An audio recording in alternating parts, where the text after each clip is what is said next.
can't believe I've resisted doing this one. Ah. Yeah, take a load off Fanny.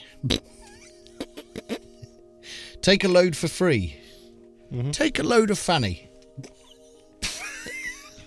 Fanny, put the load right on me.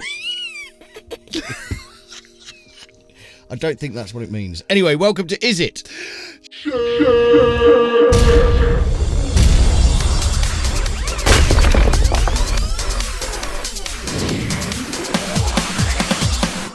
I couldn't do a lot of shit there because I was too busy trying not to laugh. What the hell's that? It's the band. The Wait is it's a famous sort of old. Well, the band backed Bob Dylan and. Oh, that lot. Okay. Yeah. Robbie Robertson. What's the song called? The Wait. The Wait. Yeah. So yeah, I was just reading about them. I told you I got the news app on my iPad now, and it comes with all these magazines. Which, incidentally, computer music is one of them, and I've got all those free plugins. Lots of free plugins, yeah. Yeah. Which was interesting, but yeah, they were. Talking about the band and Bob Dylan and that crazy tour, him coming out of being domestic and going out on the road and it being crazy. It was actually told from a sound engineer's point of view, very interesting. It's a mojo or something. My favourite Bob Dylan thing ever was watching that thing earlier this year, the making of We Are the World. Famous, yeah. He's just like... Bob Dylan just looks like a rabbit in the headlights the whole time. You can't work out if he's off his nut or if he's really shy. Yeah. Maybe a bit of both. I think a bit of both. I've seen him do sort of award acceptance speeches where it basically looks like somebody's pushed him at a microphone and opened the curtains. He's just... Yeah, so I imagine a little bit of both. A bit antsy because of all the... Yeah. What have you. Well, there was a bit in there, isn't there, where he's talking to Quincy Jones, I think it is, and he's sort of saying that it's a bit much, all these people doing all these massive performances, and he doesn't rate himself very highly, he's just going to do what he does. And then he does his normal attitude, warbling, and everyone says it's everyone amazing. Loves it, yeah. Well, that's what he does. It is what he does. You're a big fan, aren't you? A massive fan, yeah. Yeah. Never been my bag, really. No, I know. But it's a family thing. My dad's a huge fan. Ah. Yeah. So, we've got Bob Dylan paintings and the entire back catalogue and... That's a good for passing on musical influences. My dad was a massive Frank Sinatra fan. Yeah. And a massive, who's the guy that did Folsom Prison and all that? Johnny Cash. Yeah. So I inherited from my dad a lot of Frank Sinatra vinyl and a lot of Johnny Cash vinyl, which is awesome. And it was interesting in the songs that he used to play when I was a kid from either Frank Sinatra or Johnny Cash used to wind me up intensely.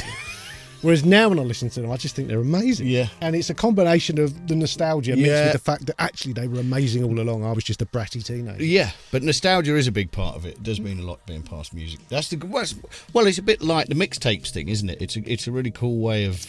Me and Rosie were talking about it the other day. Some kids don't really have that now, do they? You'd make a mixtape for a bird you fancied or for your mate. This or the mate you fancied. Your mate you fancied. But you'd put all your favourite tunes, on it. And I used to go out and buy vinyl extended, 12 inches every week. Yeah. And all my sort of favourite stuff I put on a tape, give it to my mate. He'd give me all the stuff he'd bought that week on a tape. It was a really interesting way to get new music. Yeah. And I guess now they swap playlists. Yeah. Which is just not the same, is it? No, it's not.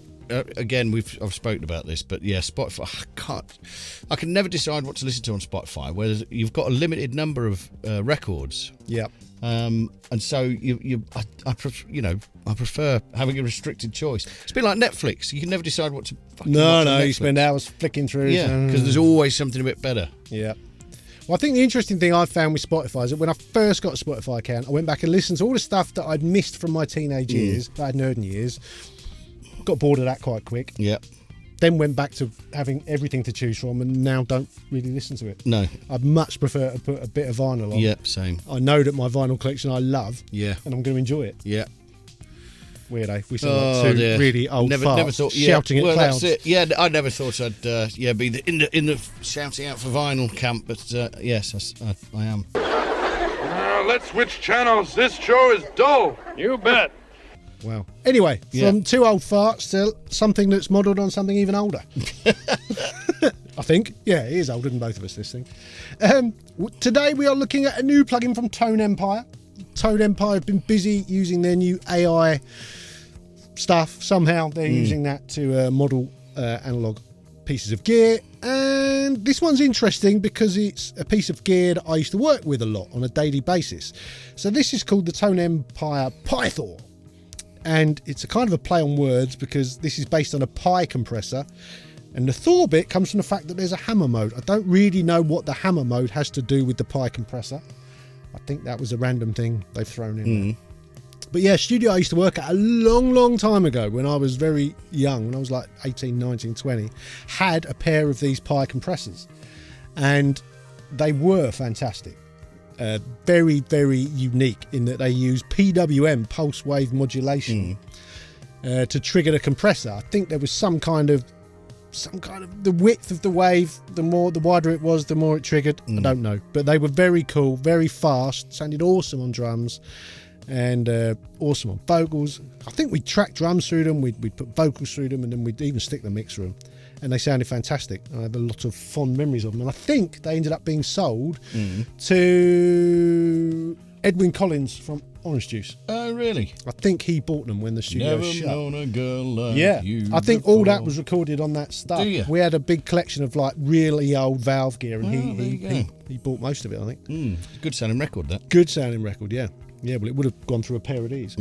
Anyway, so Tone Empire have modelled one of those. It looks pretty bang on. The bit in the middle, that looks like a Pi compressor.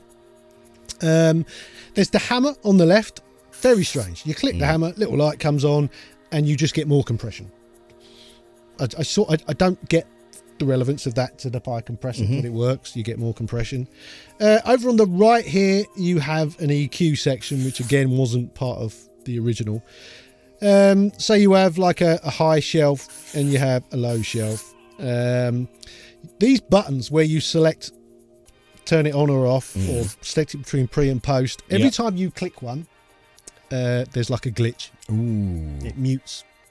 What, actually mutes? It's not just a dip. Well, it goes. It's so horrible that I was like, oh, I can't use it. It was really, really annoying. That shouldn't come out. That shouldn't get released, surely. Not in that state. So that's really annoying. The Ultra X button is oversampling, basically. But yeah, the actual compressor itself, you've got an input threshold, you've got your output control, you've got a decay time and a compression ratio. The rest of it is all based on the input. So the more you drive it, the more it's going to compress. There's no attack and release or any of that. Decay time, I suppose, is what you would call the release.